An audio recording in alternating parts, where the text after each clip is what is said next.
belt print, but then a secondary screen print on top of that.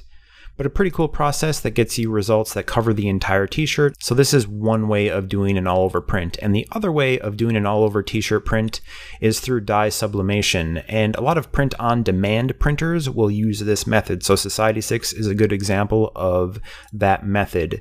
So what dye sublimation is basically your design is printed out onto a giant piece of paper that's big enough to cover the entire t-shirt.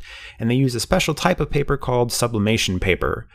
And once your design is printed out on that giant sheet of sublimation paper, they then turn it over so the ink touches the t-shirt. And then they essentially just use a giant heat press and heat press that ink onto the t-shirt, which causes it to stick. And when they remove the paper, your bright, colorful design is now put right onto the t-shirt.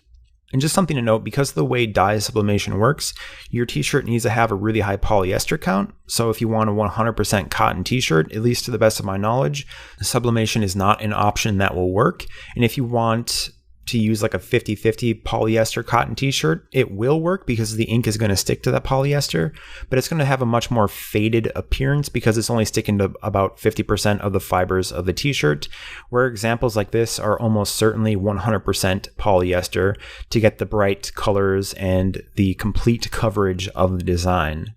And it's also worth noting that, at least in this example, it's almost for certain that the real t-shirt would not look this good, because when you think about ironing on a giant piece of paper on top of a t-shirt, getting the coverage to be totally flat and perfect like this shows, it's almost impossible to do. You almost always see like white streaks kind of under the arms and other places where the t-shirt might wrinkle up naturally as it's laying flat on the heat press. An alternative way of doing that is by using cut and sew, where they would print the design via sublimation on a flat piece of fabric and then cut that piece of fabric up and sew it into the complete t-shirt, which would eliminate those gaps, but also be far more costly. And typically you have to run overseas to find a printer who is also capable of sewing that into a t-shirt once they print it out.